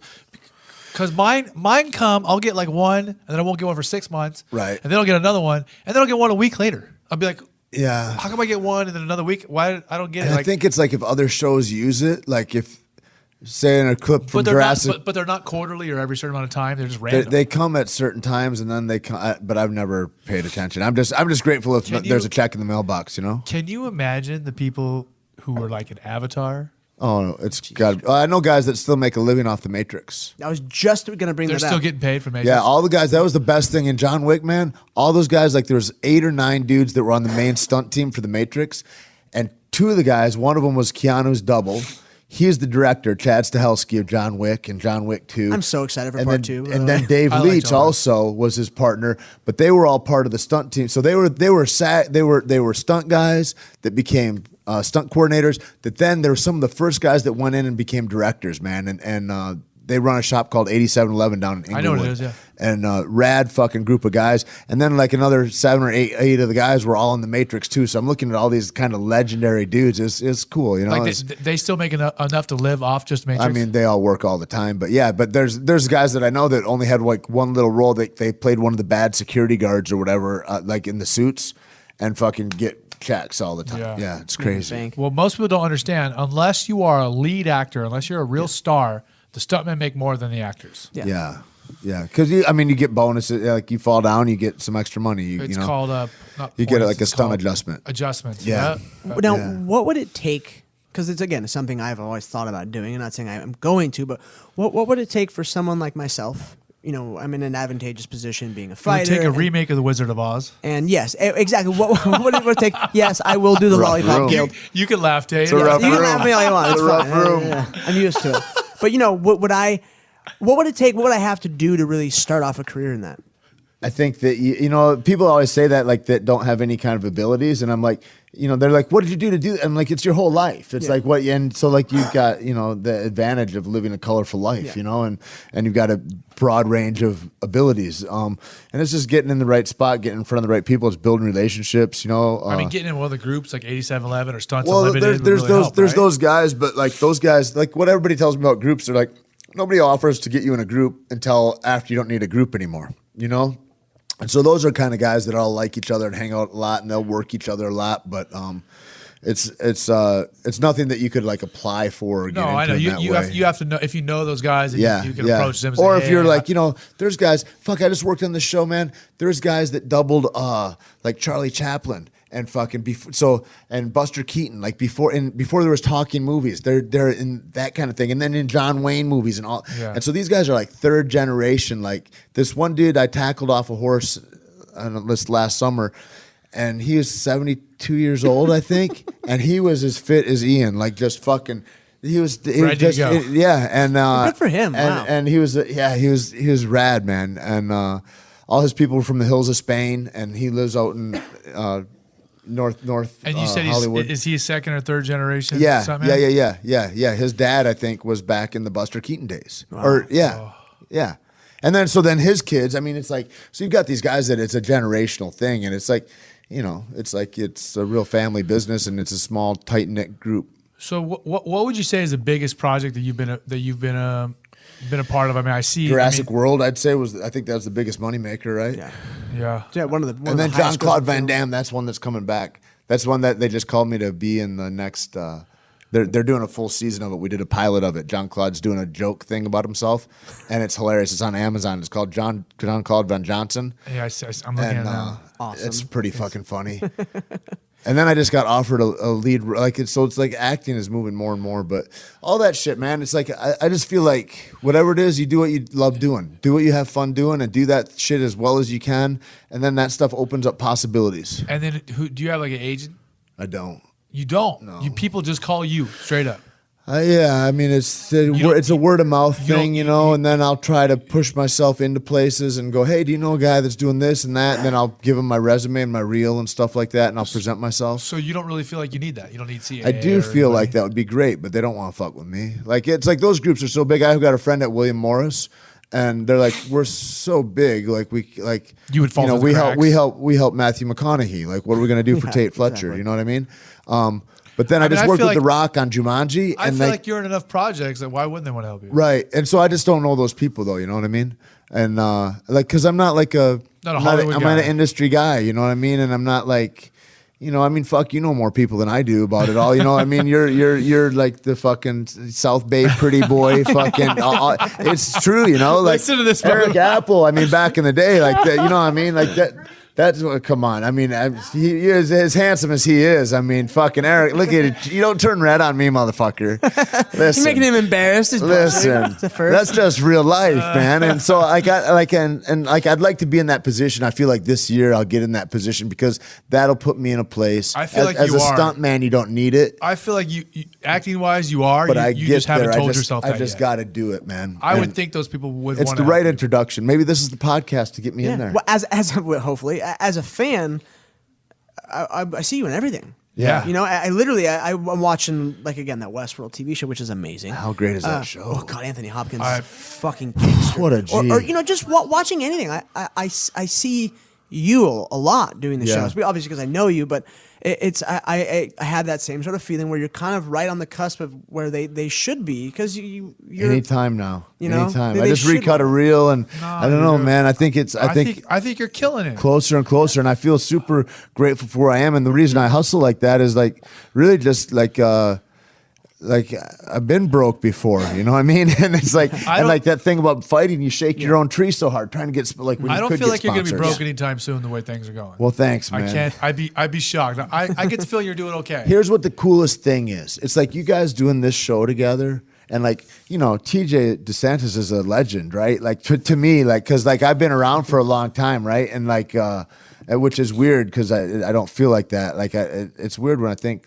but like it's a trip, man. Like really, like as far as media people go, yeah, dude. That's like it's like pre-Randy Couture type shit. It's like back Kid Peligro days when it was dark in Abu Dhabi Combat Club day. Like it's like and so like there's that kind of thing, and like to be able to come together and go, oh, here's a whole group, and that's the coolest thing about when you're doing something. MMA brings us all together, and like when you get in love with something like that. You fall in love with your life, and then that sprouts into other things, and then you see that shit. But then, so like the best part for my life right now, it's like when people say, "Oh, do you like?" Because I got a house in Santa Fe, and then I got a place here in Venice, and they're like, "Where do you like to stay the most, or whatever?" And I'm like, I don't ever miss the place, man. I miss the people, the relationships, that communion that I have with other humans, man, who I love so much and who I value so much, and that's the biggest part of my life in that way. And so like when I get to fuck with people like that and I get to go, let's start this business together. Man, you got this dream. Let's fund this like this. Let's fuel. Yeah. And you get to explore these ideas and put your energies towards stuff where when you're a kid, you're only just talking about it and you ain't got nickels to scrape together and you don't know what you're going to do. And then but man, you just fall in love with the thing. And what I always tell people, bro, and I don't know how you guys feel about this because you guys are super successful in your own right in this but like, I think you do the thing and you spend maybe your 20s just sharpening the sword, trying to get yourself a reputation. And that's whether you're taking pictures or you're putting videos together or whatever the fuck you're doing. You're trying to get excellent at that thing. And it's not the time to make money, maybe, you know, but then when you're in your 30s, 40s, 50s, that's all money making time, you know, and you've taken all the skills that you had from getting your swordsmanship down in your 20s, early 30s, and you start swinging that sword in your 30s and 40s, and that's living, man. But like, for God's sakes, and also it speaks to manhood, I think. You got to get yourself a goddamn reputation before you're going to be taken seriously anywhere. And this whole fucking entitlement aspect that's going on where people are just experts out of nothing. It's like, bitch, you're 22 years old. There's zero possibility you got anything to say that I want to hear. Yes. You know what I mean? But like, you go down and you put your fucking shoulder to the stone. I mean, that's why when you were talking about your early experiences with Marco and stuff like that, and like, you know, he's just trying to toughen you up. Man, you come into Jackson's, you get beat out of the room if you're a punk. You know what I mean? It's like back in the day. That's a real gym. You get your ass kicked. There's a litmus test, and you're not gonna just walk through there. You want to come see? You saw some shit on TV? Good, nice story. Come on in. Whack, whack, whack. You know, I've seen tough professional dudes go, fuck this. This isn't for me. Because unless you've paid your dues, and that comes with lumps, you're not sticking around, and I need you to stick around. I used to say, you really got to love somebody to punch them in the face. You got to really love that dude next to you. You know what I mean? Like for my life coming up with that, I feel so grateful for the fellowships they're in, because you got to care about those guys so much to beat them that way, because I got to count on you. I got to count on you that afterwards, after my fight, I'll be there for your fight, and et cetera, and you're building on each other. And that's a beautiful fucking fraternity to be involved in. And it's a special bond. It's super special, man. Yeah. And I was telling one of my guys, I was like, you know, there's all these fucking people, and they're like, oh, they're talking about CrossFit, and they're like, CrossFit's my sport. And I go, if you don't compete in shit, that's not your sport. It's some shit you do for exercise, right? Yeah. And the same thing, like MMA is not my sport. I do not fight MMA anymore. You know what I mean? But that's some shit I admire, and I'm glad that I was a part of. You know, I don't like that shit's not my sport. My whole life, acting, stunts, this and that. That shit is maybe my sport. And this other shit I do as an addendum. I dip my toe in the water now and then. I'm grateful to have it, but you know, I feel like I've just gone on a fucking horrible tangent. No, it's okay. That's what podcasts are for.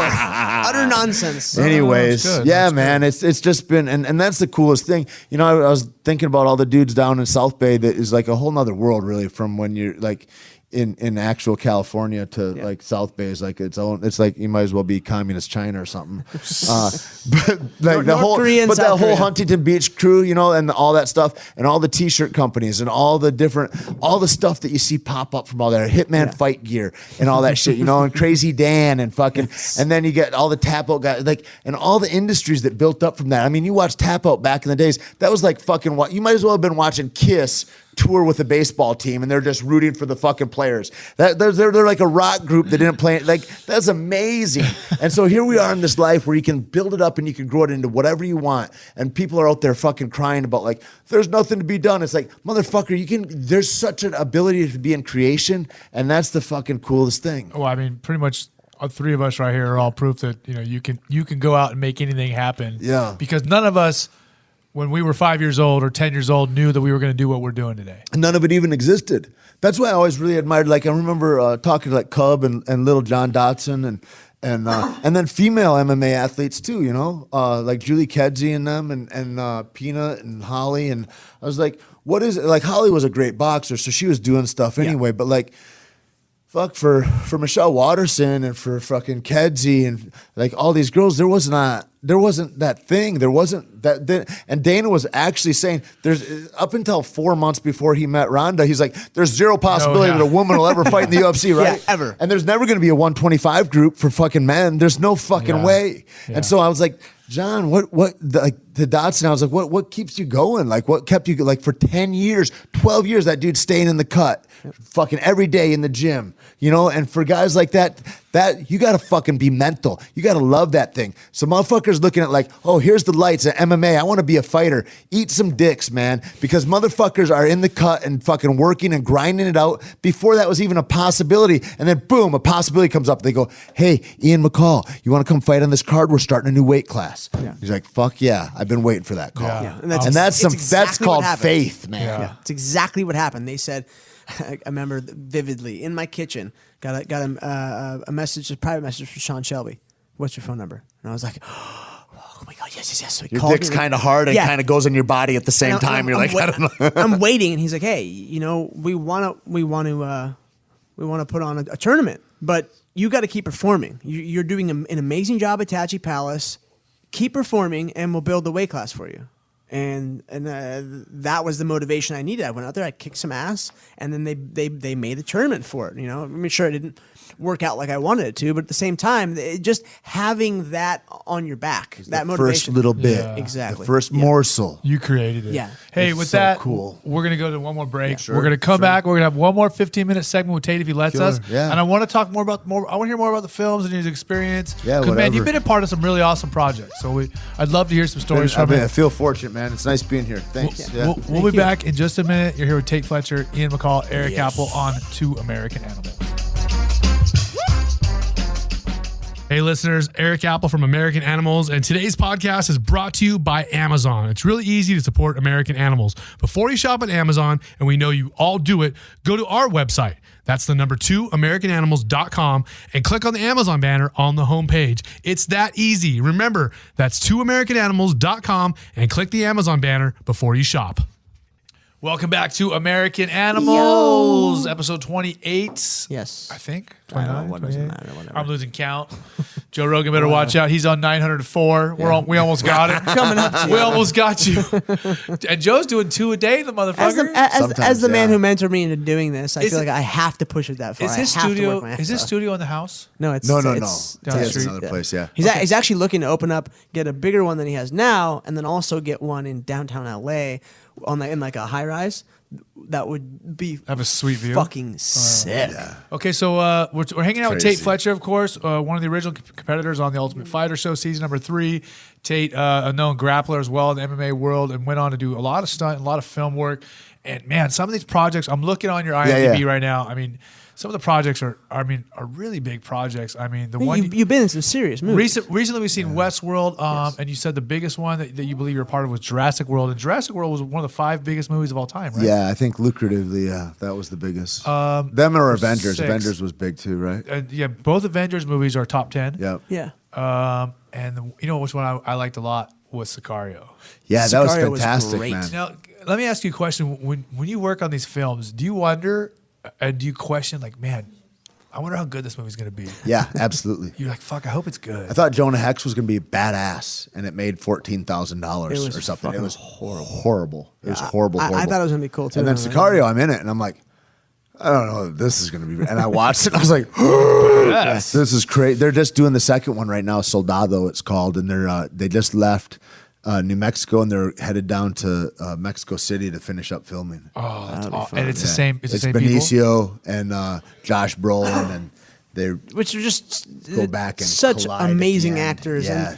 and you know, just I thought just- to Josh, I go, Benicio's man, a cool dude. I go, yeah, bro. I go, man, it's kind of ballsy you took the film. And he goes, why is that? And I go, because you're cool, Josh, for sure. You're a cool dude, but you ain't Benicio del Toro cool. There's nobody that cool. That is a cool motherfucker. He just got that swag. He don't have to say a word. Yeah. You just look around. Yeah. You're like, oh, fuck, that guy's bad. with that face he has. His shit when he did Usual Suspects. Oh God, he blew my mind. Like he is amazing. Give me the fucking keys, you can't take it, motherfucker. Ah. So tell me Yeah. what are some of the projects that you get recognized the most from? The Sicario, I just traveled from Santa Fe earlier today, and the guy at the baggage claim, he was an ex-state cop, and he's like, dude, that Sicario, that movie is fucking awesome. Where are you off to now? And like, so we talked about that for 20 minutes, you know. Yeah. Then I went through security. I get to know TSA a lot, and I'm like, fucking TSA stealing our freedoms, you cocksuckers, and all DMV But then I look at all this and I go, these are all dudes just trying to have jobs, and I got like, and it's cool to get love from them dudes. Like, and so now I'm just high fiving everybody at LAX or in Albuquerque, New Mexico, or at Atlanta. I see dudes I know that I know now, which is wild. Would you say Sicario is one you get noticed? Not Westworld these days. The Accountant, the movie that just came out, The Accountant. The Equalizer is always a big one. I had a huge fight scene with Denzel. Now, were you in the room with all the Russians that got killed? No, I was in the warehouse and I hunted him. Oh, that's and right. Then we had like a 2 minute, that's what I want to ask you about. 2.5 minute fight scene. I want to ask you about Dan. Yeah. What do you think about Dan Bilzerian. Yeah, what's your feelings on Dan? He came in. He was friends with the guy that ran that show. Well, he also ran Lockdown. Well, Dan is a producer. He helped pay for the movie. Well, he gives money. I think he gives money to those guys to let them be in it or something like that. Yeah, he pays a certain amount to the movie, and then he gets the scene. I don't know, the dude's born a billionaire and fucking he's doing billionaire shit. So it's like when people are like, "What was Denzel like?" And I'm like, "Fuck, I don't know. I don't know what it's. I don't know." Denzel's cool as fuck. I met Denzel, but I don't know what it's like to not be able to go into Whole Foods.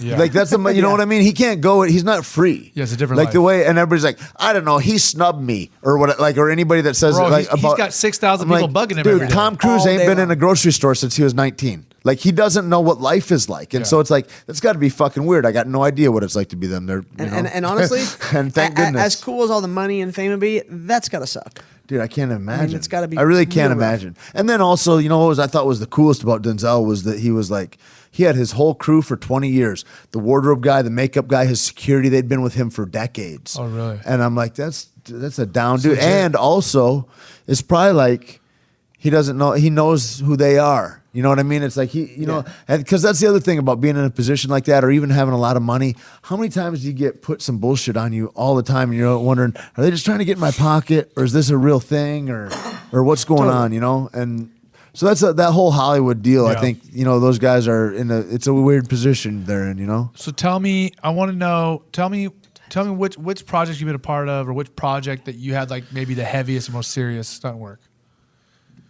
Like what thing we like? Fuck, this is a gnarly The thing. last stand, I run off of a building onto a bus that was moving by.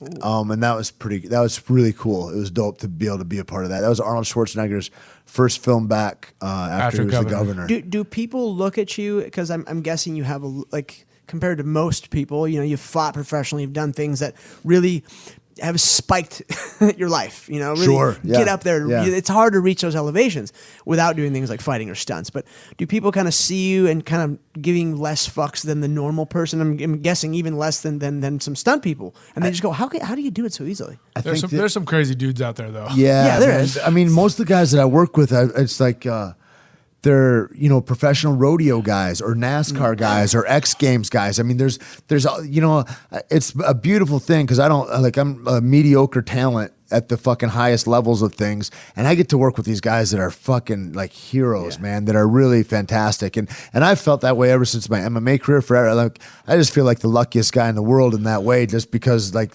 And also like the films that I've been in, all that. That's all. Like I can credit every one of those things to somebody putting me in the position and helping me get there. There's a lot of guys that are like, hey, he's a self-made guy and he's this and that, and it's like I don't believe in any of that, man. Everybody that ever harassed me or was nice to me or helped me or put it like they all formed me to be me, man. And that's all been a thing that I can't thank the universe enough for the path that I've been on, and I wouldn't have chosen it. Yeah. Like a lot of the things where I would have been like, man, it would have been great if things were different and I won the Ultimate Fighter. Would it be?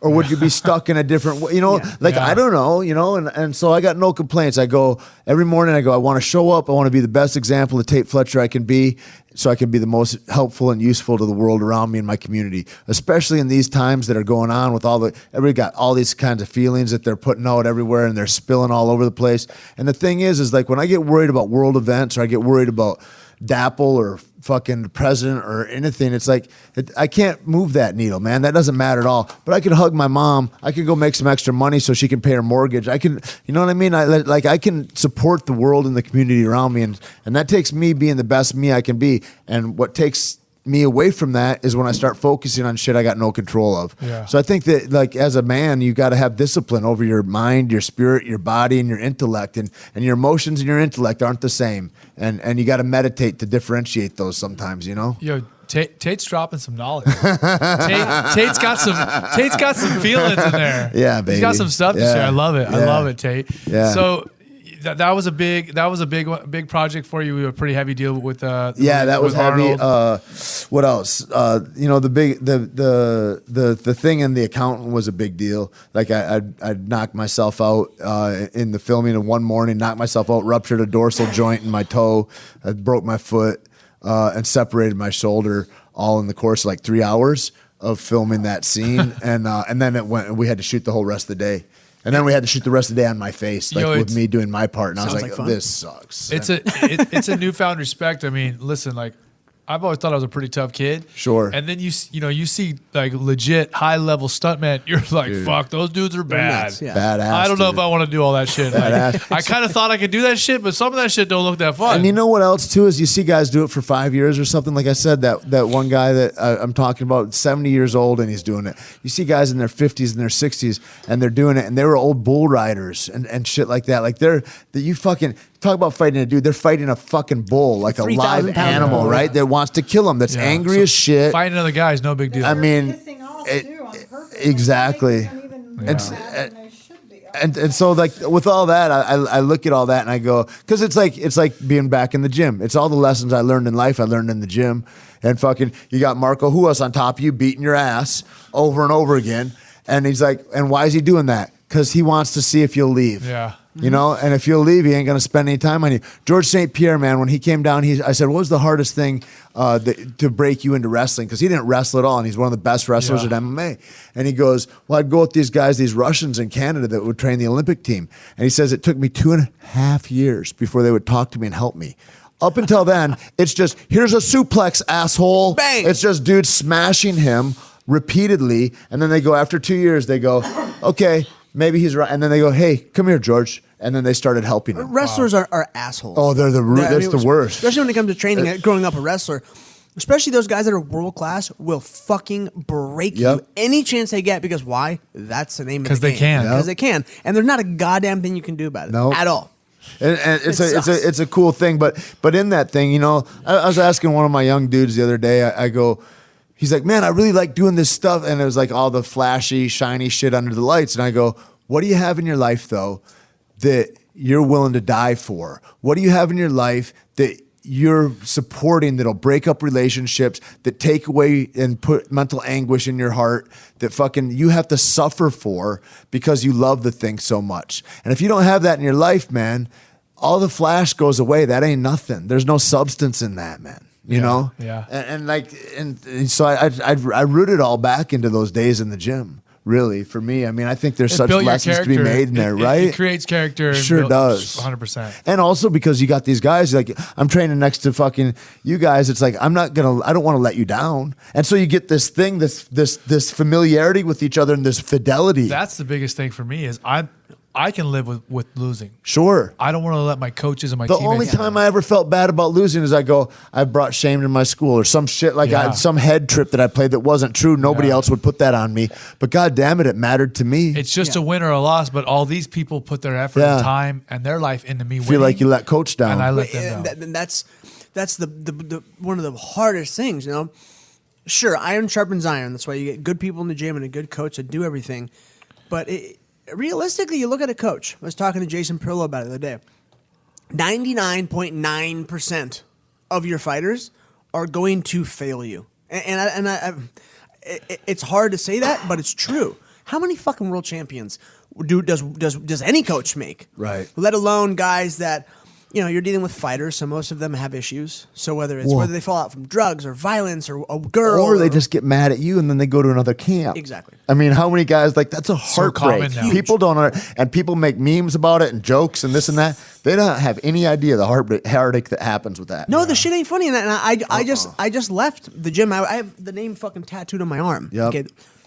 I say it a lot. If Colin Oyama, if I didn't have such a good relationship with my own dad, which is like one of my best friends, Colin would be the father figure in my life, and he is. But I need to change in my life, and I left. And the thing is I made sure to go out of my way to explain it to him, to talk to him, to ask him for advice, and that never happens in MMA gyms. Never. I don't know about other sports. I don't really care, but I had to do that because I'm a loyal person, and like today I had a long conversation with my coach via text about game planning shit. Like, hey, how you doing? Yeah. You know, how are you, my boy? Like, I'm one of the closest people he's ever had as a kid. Yep. You know, so that just goes to show you that's how you end a relationship like that. And the thing is it's not like I don't think we're certainly not condoning like you just stay there but it's like how you leave or how you transition is so goddamn important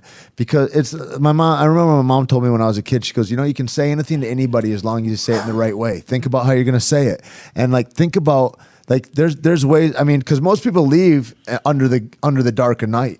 And they're just like, I'm just going to dip out and then they'll never see me again. And like, I know fucking dozens of people like that in different facets of life, whether it's like they burn out of town, a gym, etc. But like to go out and stand up and go, I want to be able to look people in the eye wherever I go. Yeah. Because I lived part of my life where I couldn't look people in the like, there's shit like, I don't want to run into this dude. You know what I mean? And like, there's no need to live like that. There's life hacks that you can do on how to be a fucking man, you know? And it was crazy to think that, I was on the other side of it. When Tito Ortiz was my coach, I was on the other side of it. I was with Chuck. I was with the pit team and all that. So I never really had a relationship with Tito. He left, and then I started working out with my coach. But he was the exact person. Obviously, it's my girlfriend. She was the one talking to him for me.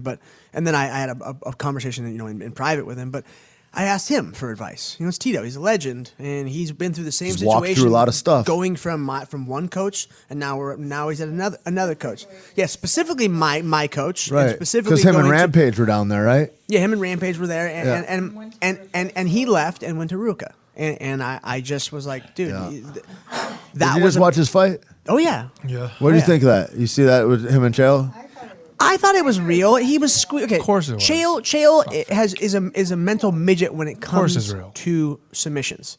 Right. And the color of his fucking head changed. Tito was squeezing. Sure. Well, it might not have been perfect. I only wrestled with Tito one time. Chael strong. has a history of tapping. Yeah. So strong. So fucking strong. Like, I don't even know how to put it into words. It's like, crazy. You're grabbed if he grabs you. Like, that's a strong human. Chael has a history of tapping to chokes very quickly. Yeah. And I was like, yeah, it looked like a head crank or something. Because people are like, well, it wasn't under there's all that. And I'm like, but also that's a super strong human, and he's got his hands locked, and he is trying to rip his head off. And Chael's really a middleweight. He's not a light heavyweight. Guys, I hate to tell you this, but we got to wrap. We got to vacate. We're getting late here. It happens. Well, all love, man. It's been an honor. We got to do this again. Tate's got a lot to say. We'll do this more. I want to have him come back. We'll do it more. And you're close, right? Yeah, absolutely. 15, 20 minutes? Yeah.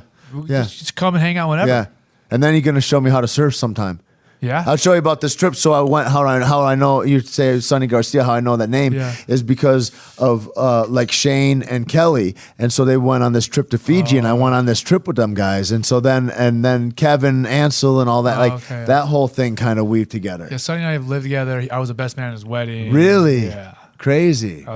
He really was kind of like that older uncle type figure to a lot of us at the beach. Yeah. You kind of scared him. You're kind of scared of him because he's fucking frightening. But he's also like a good guy. He's a teddy bear. Teddy bear who gives you good advice. Well, a lot of like Kyborg and like a lot of them Hawaiians down like Tanawai, Reed is another. There, a bunch of those guys are my people, and then so like there's I don't know. It's weird how interconnected and small the world is. But anyways. We'll talk more about that on the next time. Okay, next time. Next time you'll come on story time. So real quick. Yeah. How do we find? And you have 86 episodes of your podcast. Yeah, I guess so. It's called Pirate Life Radio. Radio. Life Radio. Okay, Pirate Life Radio. Tait Fletcher. Maybe we'll do another one on there with you guys on that. All right, let's do it. I'll bring my burlap bag and my microphone. Perfect. We'll come to Venice for you. At Tait Fletcher At Tait on all Fletcher, social media, and then at Caveman Coffee Co. I own a coffee company with Keith Jardine and Lacey Mackey, and that's a whole nother thing. We'll talk another time. Okay, guys. So I talk about the coffee all the time. Yeah, fantastic. You guys find us on Instagram, Twitter, Facebook at 2 American Animals. Find us on YouTube and press subscribe, motherfuckers. Yes, Uncle Creepy MMA, Erik Bad Apple. That's it. Find us. Thanks to BJPen.com. Thanks to the Underground. Thanks to Tait Fletcher. TJ DeSantos. We will see you next week. Shoots. The preceding podcast was a TJ DeSantis production. Comments, questions, and inquiries can be directed to DeSantisProd@gmail.com.